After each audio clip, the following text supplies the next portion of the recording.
Sir in fact आप लोग पहले से भी पढ़े हुए हैं कि रिवर्स चार्ज के दो सेक्शन है, 9.3 और 9.4। पढ़ के थोड़ा याद आ जाए या पढ़ के डिफरेंस बता सकते हो तो बता दो 9.3 और 9.4 में क्या डिफरेंस है। आराम से पढ़िए 9.3 9.4 में क्या डिफरेंस है।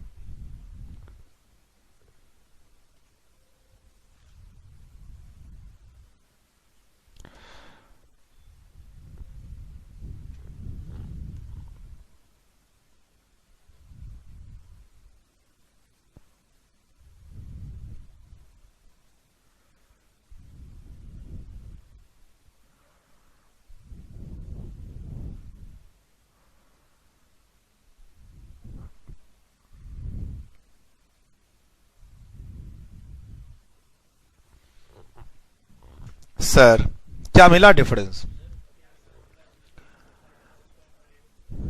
9.4 में सप्लायर हमेशा कौन होगा?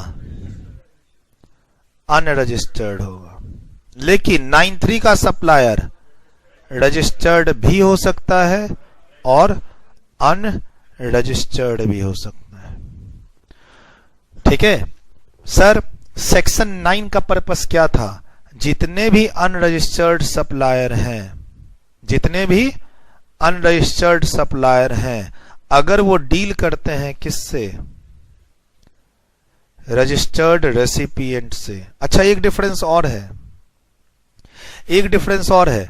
9.3 में जो रेसिपिएंट है, 9.3 का जो रेसिपिएंट है वो भी रजिस्टर्ड भी हो सकता है और अनरजिस्टर्ड भी हो सकता है। लेकिन अगर वो अनरजिस्टर्ड हुआ तो सेक्शन 24 लग के उसको क्या लेना होगा?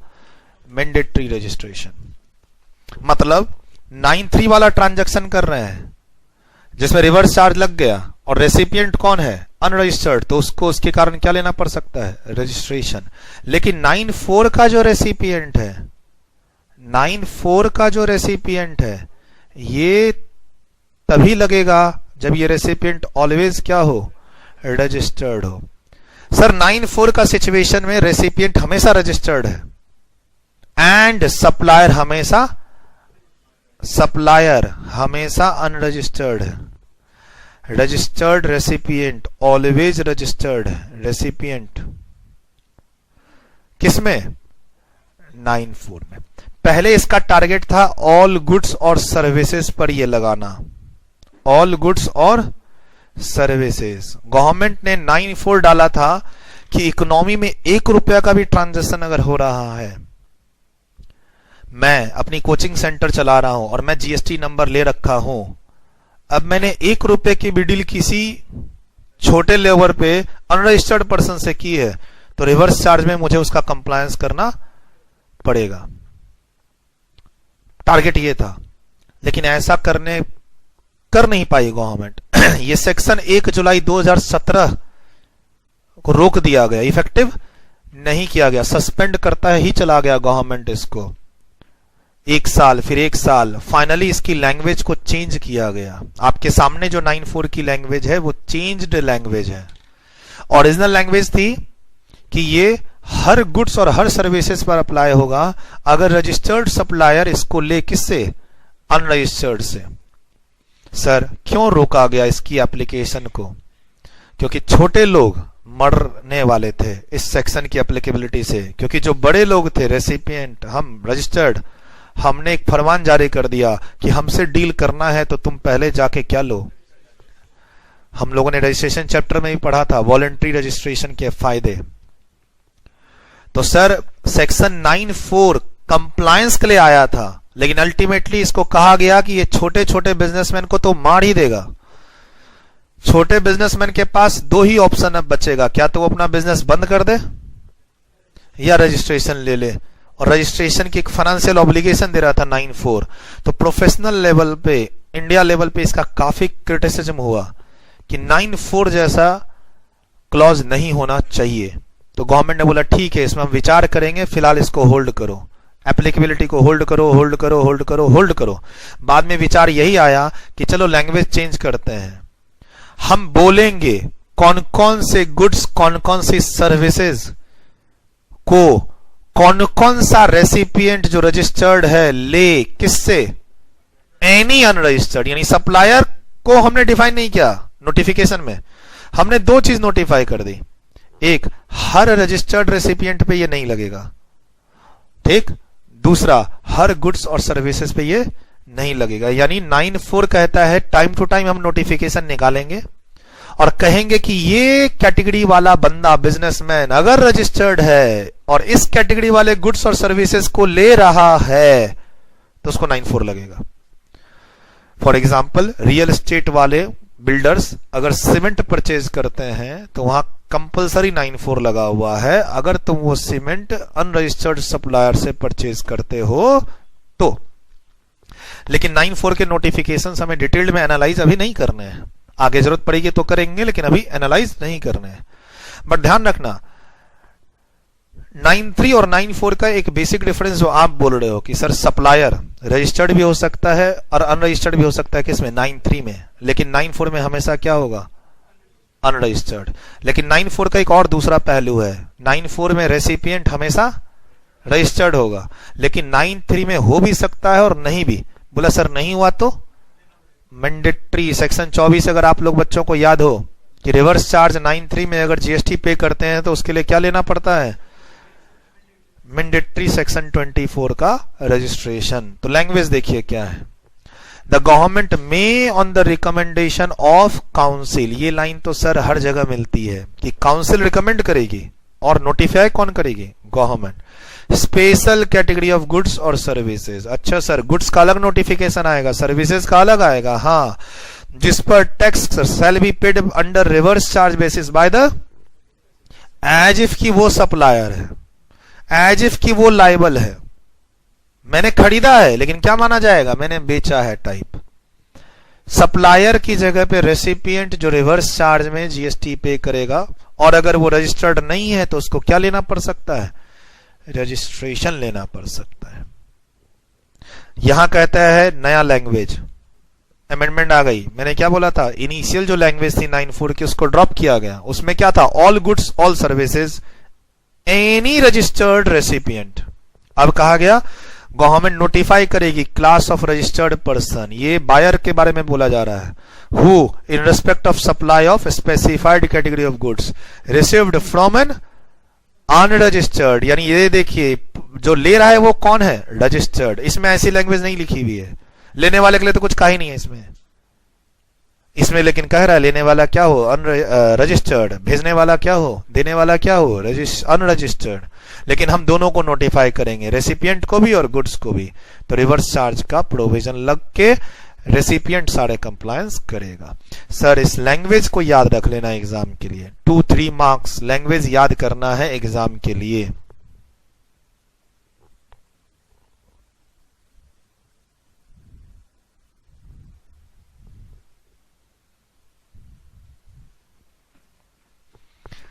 इसको थोड़ा मैं और अच्छे से लिख देता हूं, इसको कुछ नहीं लिखने की जरूरत है, इसको मैं थोड़ा और अच्छे से लिख देता हूं। क्या सर, सेक्शन 9(3) में एक सप्लायर कौन हो सकता है,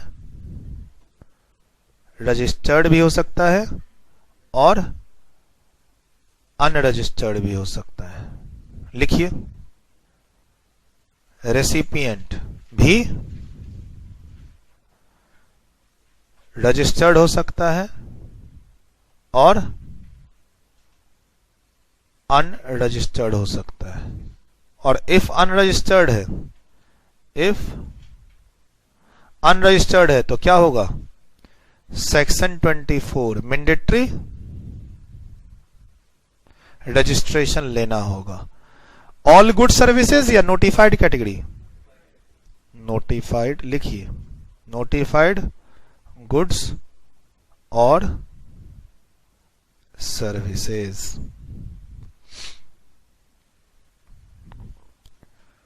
दोनों में नोटिफिकेशन आते रहेंगे, 9(3) में भी और 9(4) में भी।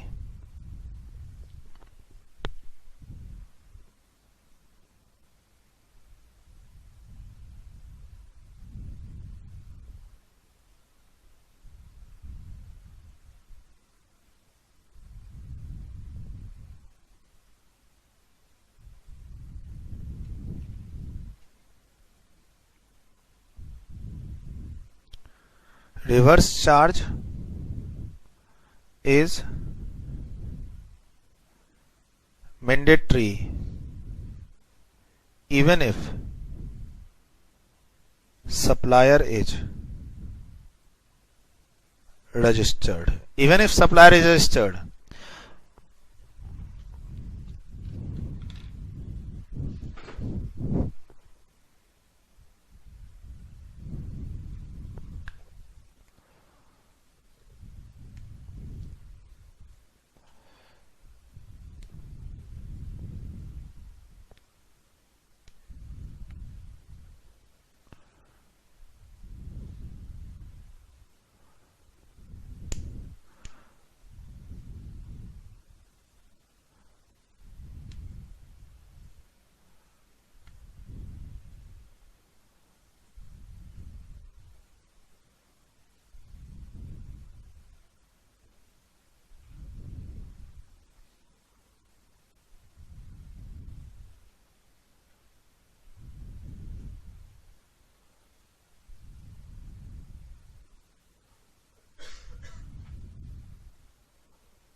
डन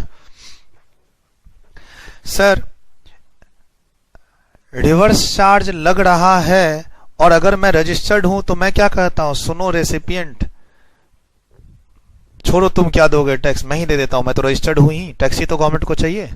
तो ऐसा हम ऑप्शन नहीं देते हैं, चॉइस मेकिंग नहीं है बिटवीन द सप्लायर रेसिपिएंट। मान लो रेसिपिएंट अनरजिस्टर्ड है, तो रेसिपिएंट क्या बोलता है सप्लायर को, अरे सुनो ना भाई, तुम तो रजिस्टर्ड हो ही, तुम्हें बिल इश्यू कर दो, तुम्हें जीएसटी लगा दो, गवर्नमेंट को टैक्स दे देते हैं, अननेसेसरी मुझे क्या लेना होगा। गवर्नमेंट चाहती ही है कि तुम क्या लो, कहता है reverse charge is mandatory even if supplier is registered. ये मैंने अपनी तरफ से एनालाइज किया है, सप्लायर रजिस्टर्ड है तो गवर्नमेंट को वो सामने वाले से टैक्स ले ले, गवर्नमेंट को दे दे। नहीं, गवर्नमेंट तो चाहती ही है कि रेसिपिएंट इस कारण से क्या ले, रजिस्ट्रेशन ले, चाहती है। ये जो नोटिफाइड गुड्स और सर्विसेज हैं, इसमें कंज्यूमर की इन्वॉल्वमेंट नहीं है कि दवा दुकान पे गए दवा खरीदने के लिए तो रजिस्ट्रेशन लेना मैंडेटरी है, ऐसे नोटिफिकेशन नहीं निकले हुए हैं। ये नोटिफिकेशन मेनली किसके लिए निकले हुए हैं,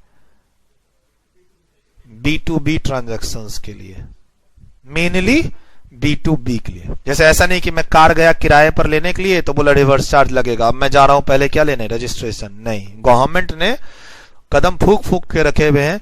B2B ट्रांजैक्शंस में जनरली सप्लायर का लेवल छोटा है, रेसिपिएंट का लेवल बहुत बड़ा है, like agent and bank, agent and insurance company, ठीक है, like we and transporters, government ने, या फिर ट्रांसपोर्टर्स एंड बड़े बड़े कॉर्पोरेट्स। मेनली गवर्नमेंट ने छोटे छोटे लोगों को ढूंढ ढूंढ के बाहर किया है। अब तुम अपने शौक से रजिस्टर्ड हो कोई बात नहीं, बाहर तो बाहर हो।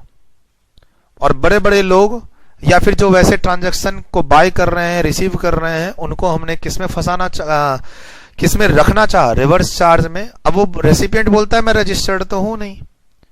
क्या तुमने वो नोटिफाइड गुड्स खरीदा है, हाँ। क्या वो नोटिफाइड सर्विसेज ली है, हाँ, लेकिन मैं रजिस्टर्ड नहीं हूं। तो जाओ ना सेक्शन 24 पढ़ो ना, लो ना रजिस्ट्रेशन, तब जाके डील करो ना, ठीक है। रजिस्ट्रेशन लेने का, देने का एक बहाना गवर्नमेंट ने ढूंढा हुआ है। बट टारगेट क्या है, ये सारे वेंडर्स ना, सप्लायर, ये स्मॉल वेंडर्स हैं।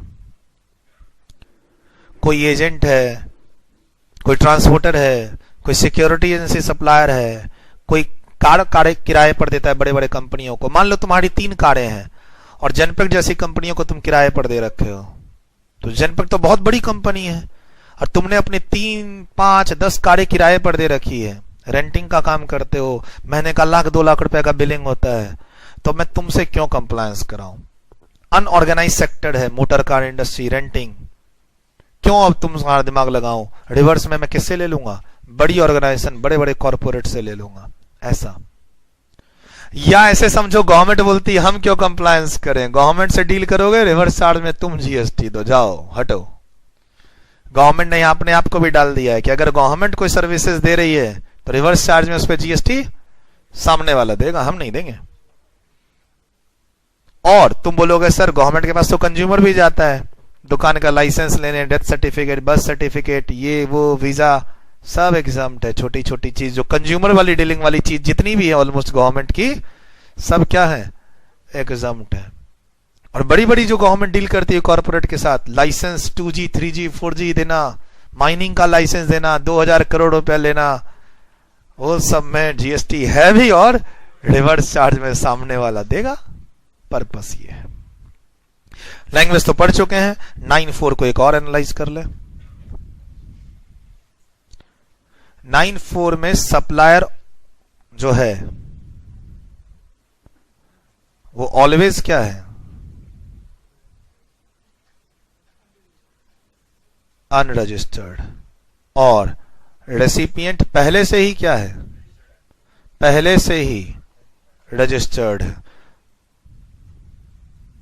लिखिए, लेकिन नई लैंग्वेज जो आई है वो क्या बोलती है, नोटिफाइड, स्पेसिफाइड गुड्स और सर्विसेज। और ये भी all supplier, all recipients, all या ओनली नोटिफाइड क्लास ऑफ, ये भी अब क्या है, notified class of recipient, registered लेकिन, रजिस्टर्ड लेकिन।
डन।